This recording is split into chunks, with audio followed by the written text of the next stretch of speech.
Hello fam, welcome back to my YouTube channel and new recipe, new style and please ಯಾರೆಲ್ಲ subscribe ಆಗಿಲ್ಲ ಹೋಗಿ subscribe ಆಗಿ. ನಾನು first ಇಲ್ಲಿ 1 ಕಪ್ ಕಬಾಬ್ ಪೌಡರ್ನ ತೊಗೊಂಡಿದ್ದೀನಿ. ಚಿಕನ್ ಕಬಾಬ್ ಪೌಡರ್ನ ತೊಗೊಳ್ಳಿ ಆ್ಯಂಡ್ ನೆಕ್ಸ್ಟ್ 2 ಸ್ಪೂನ್ ಚಿಕನ್ ಮಸಾಲಾನ ಅದಕ್ಕೆ ಆ್ಯಡ್ ಮಾಡಿಕೊಂಡು ಆ್ಯಂಡ್ ನೆಕ್ಸ್ಟ್ ಅದಕ್ಕೆ 1 ಸ್ಪೂನ್ ಶುಂಠಿ ಬೆಳ್ಳುಳ್ಳಿ ಪೇಸ್ಟ್ನ ಆ್ಯಡ್ ಮಾಡೋಣ. ರುಚಿಗೆ ಎಷ್ಟು ಬೇಕೋ ಅಷ್ಟು ಸಾಲ್ಟ್ನ ಆ್ಯಡ್ ಮಾಡೋಣ, ನೋಡ್ಕೊಂಡು ಆ್ಯಡ್ ಮಾಡೋಣ ಸಾಲ್ಟ್ನ, ಯಾಕಂದರೆ ಮಸಾಲೆಗಳಲ್ಲಿ ಸಾಲ್ಟ್ ಇರುತ್ತೆ. ಮತ್ತು ಜೊತೆಗೆ ಒಂದು ಎಗ್ನ ತೆಗೆದುಕೊಳ್ಳೋಣ ಆ್ಯಂಡ್ ಕ್ಲೀನಾಗಿ ಅದನ್ನೆಲ್ಲ ಮಿಕ್ಸ್ ಮಾಡಿ ಕಾರ್ನ್ಫ್ಲೋರ್ನು ಕೂಡ ಹಾಕ್ಕೊಳ್ಳೋಣ. ಅದನ್ನು ಕೂಡ ಚೆನ್ನಾಗಿ ಮಿಕ್ಸ್ ಮಾಡಿ ಜೊತೆಗೆ ಕರ್ಬೇವನ್ನ ಹಾಕ್ಕೊಂಡು ಅದನ್ನು ಚೆನ್ನಾಗಿ ಮಿಕ್ಸ್ ಮಾಡಿ ನಾನು ಇಲ್ಲೊಂದು 3/4 kg ಚಿಕನ್ನ ತೊಗೊಂಡಿದ್ದೀನಿ.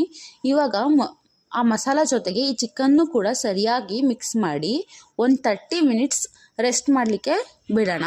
ಆ್ಯಂಡ್ ಆಯಿಲ್ನ ಬಿಸಿ ಮಾಡ್ಕೊಳ್ಳೋಕೆ ಇಟ್ಕೊಳ್ಳೋಣ. ಆ್ಯಂಡ್ ಆಗಲೇ ನಾವು ರೆಸ್ಟ್ ಮಾಡಲಿಕ್ಕಿಟ್ಟ ಚಿಕನ್ನ ತೊಗೊಂಡು ಚೆನ್ನಾಗಿ ಆಯಿಲ್ ಒಳಗಡೆ ಇಟ್ಟು ಡೀಪ್ ಫ್ರೈ ಮಾಡೋಣ. ಇವಾಗ ನೋಡಿ ರೆಡಿ ಆಗುತ್ತೆ ನಮ್ಮ tasty chicken kebab. Thanks for the watching. Next ವಿಡಿಯೋದಲ್ಲಿ ಸಿಗೋಣ.